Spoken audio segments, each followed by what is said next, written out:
Sidya Touré, vous êtes candidat à la présidentielle guinéenne. Vous dirigez l'UFR, l'Union des forces républicaines, deuxième parti d'opposition derrière l'UFDG. On va évoquer bien sûr votre stratégie de campagne. Mais d'abord, Cellou Dalein Diallo vous a tendu la main aujourd'hui. On l'écoute.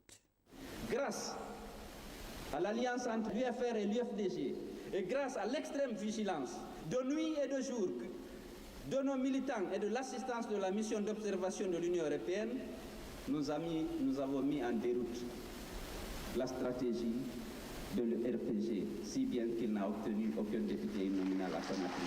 C'est pourquoi il faut renforcer l'alliance au niveau de l'opposition, parce qu'unis nous serons forts et victorieux, mais divisés nous serons affaiblis. Sidya Touré, qu'est-ce que vous répondez à votre ancien allié dans l'opposition? On peut dire les choses comme ça? Oui, c'est une très bonne idée. L'opposition devrait être unie. Le seul problème, c'est que les élections présidentielles, ce n'est pas les législatives, où on a une flopée de candidats. La présidentielle, c'est un homme devant la nation qui va exposer son programme. Et une stratégie aurait dû être définie au sein de l'opposition par rapport à cette question. Elle ne l'a pas été jusqu'à présent. J'espère que nous y arriverons d'ici les élections présidentielles. Ah, c'est encore possible que les partis d'opposition, donc Cellou Dalein Diallo, Dadis Camara et vous, par exemple, formez une alliance? Oui, ça commence à faire beaucoup. Pour le moment, je dis qu'il serait bon d'avoir une stratégie pour arriver à l'alternance en 2015. Je crois que c'est un objectif majeur que l'opposition guinéenne devrait avoir et c'est ce que nous comptons faire au niveau de l'UFR. Nous l'avons fait depuis 1 an, on n'a pas obtenu de résultats. Nous continuons à discuter de ces questions-là. Alors, que pensez-vous de cette alliance que vient de nouer Cellou Dalein Diallo avec l'ancien putschiste Dadis Camara? Je pense que c'est une question qu'il faudrait poser à l'UFDG. Moi, je n'en pense pas grand-chose dans la mesure où je ne suis pas directement concerné. Vous dirigez un parti d'opposition. Vous venez de parler d'alliance avec l'opposition. Vous avez certainement une idée sur cette alliance? L'idée est que les partis d'opposition, je dis bien les partis d'opposition qui sont sur le terrain et qui pensent trouver une stratégie commune pour arriver à l'alternance, effectivement, devraient s'unir. Donc nous attendons de voir exactement de quoi il s'agit, parce que le parti dont on parle, pour le moment, nous ne l'avons pas encore vu à l'action. Le parti de Dadis Camara? Pas encore. Alors, en 2010, Sidya Touré, vous êtes arrivé 3e à l'élection présidentielle. Si c'était encore le cas cette année, s'il y avait un 2e tour, est-ce que vous apporteriez votre soutien aux autres dirigeants des autres partis d'opposition, Cellou Dalein Diallo ou même Dadis Camara? Mon objectif est normalement d'être élu président de la République de Guinée. En 2010, les élections se sont passées dans des conditions que tout le monde connaît et les résultats qui ont été proclamés au premier tour déjà avaient été largement contestés. Je m'inscris dans le fait que nous avons un parti transversal qui peut absolument travailler à l'unité de notre pays qui est extrêmement divisé aujourd'hui et qui peut conduire un programme économique cohérent pour créer de la richesse et faire en sorte que nous sortions de ces difficultés que nous connaissons en ce moment. Alors, vous n'avez pas répondu à ma question. Soutiendriez-vous Pour le moment, je ne suis parti pour soutenir personne. Je suis parti pour qu'on me soutienne puisque je pense être au 2e tour. Alors, on est à 3 mois de l'élection présidentielle, à moins de 3 mois puisqu'elle aura lieu le 11 octobre. Est-ce que, selon vous, les conditions sont réunies aujourd'hui pour un scrutin serein? Alors là, pas du tout. Nous avons 3 points que nous avons discutés depuis longtemps avec le parti présidentiel et le gouvernement. Nous n'avons jusqu'au jour d'aujourd'hui aucune réponse.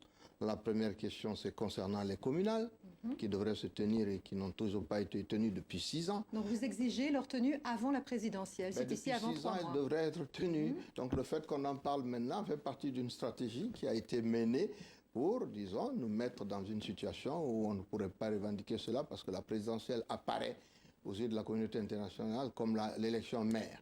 Mais il y a un deuxième problème, c'est la Commission électorale nationale indépendante, où d'après la loi 016 qui a créé la CENI, nous devrions être en parité avec le parti au pouvoir. Or, aujourd'hui, nous n'avons que 3 représentants sur 25 dans cette commission. Le troisième problème, c'est le fichier électoral. Nous venons de nous rendre compte que 1 300 000 électeurs ont été inscrits, disons, dans le cadre de la révision, sur 5 millions qui étaient déjà dans le fichier électoral, ceux-là, nous ne savons pas d'où ils viennent et surtout que plus de la moitié ou près de la moitié viennent de la région favorable au président de la République actuelle. Donc ceci nous pose un problème Ça fait sérieux. 3 points importants pour vous. Est-ce qu'un accord avec le pouvoir est encore possible d'ici la présidentielle sur ces 3 points? Nous sommes en négociation depuis plus d'un mois avec l'aide de la communauté internationale, l'Union européenne, les Nations unies, l'OIF. Nous espérons que la raison finira par l'emporter parce que sinon, nous allons vers des élections extrêmement contestées et contestables. Vous attendez quoi de la communauté internationale, en particulier de la France, où vous êtes en visite actuellement? La France fait partie de cette communauté qui se réunit autour de cette question actuellement à Conakry depuis un mois. Nous attendons que les pressions soient faites pour que les conditions idoines soient réunies pour aller aux élections. Et que ferez-vous si ces conditions ne sont pas réunies? Qu'est-ce que vous voulez qu'on fasse dans ces conditions-là? C'est que les gens ne sont pas contents, ils ne sont pas satisfaits. Dans notre cas, si nous voyons qu'il n'y a aucune possibilité d'aller à des élections dans des conditions pareilles, nous n'irons pas. En ce cas, en ce qui concerne Vous mon parti. boycotterez la présidentielle? Absolument, si cela est absolument le cas. C'est-à-dire si vous avez un fichier qui est complètement biseauté et qui fait que vous avez déjà plus de la moitié des électeurs dans une circonscription qui n'en avait pas le quart avant, oui, j'estime que cela ne vaudrait pas la peine. Sidya Touré, un mot sur votre programme en tant que candidat à la présidentielle. Que proposez-vous concrètement aux Guinéens? 2 choses essentielles qui manquent aujourd'hui à notre pays. Une croissance économique soutenue pour créer de la richesse et sortir de la pauvreté.